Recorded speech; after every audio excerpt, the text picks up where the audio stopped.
Time to learn a new technique, guys, and this is what I decided to start doing.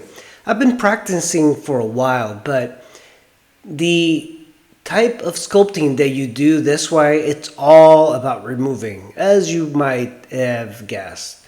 There's no adding, and most sculptors that I have admired, they have added, so it's mostly an additive medium that I'm used to. Removing is very different. But there is this romantic idea of carving for sculptors, marble, stone, but wood is quietly perhaps one of the better carving materials. First, it's extremely cheap. You can get wood for free. Of course, I had to buy the chainsaw, and this is a particularly heavy chainsaw.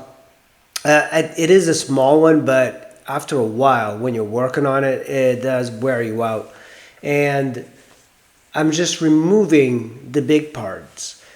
I'm going to try and sculpt a generic head as a little test. And I'm going to take you guys along on the journey of wood carving because I'm interested in just learning this as a technique. I'm also interested in learning to do stone. And I want to basically figure it out. So I drew in just some marks where I'm going to be cutting a little bit more. So that's going to be the chin. And now I'm slowly going to work the sides. And this takes quite a bit of time, but after the big removal of the large chunks, I'm going to go in with a rotary type of tool and grind down the larger chunks. But I do have a set of chisels that I bought just for wood carving, so hopefully that's going to be useful in this.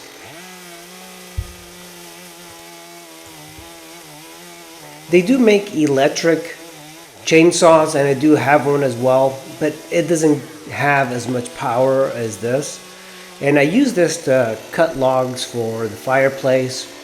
So I kind of need it, but I don't use it that much.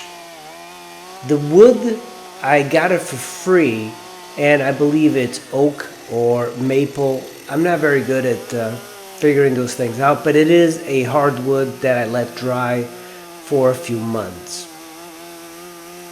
Now that's the back of the head that I'm kind of coming in a little bit. And I think the key is not to use this too much. As you can see, I'm like going in the back of the head. I'm trying to create planes, and of course it's very time consuming, and it's going to take me a while to really learn this technique.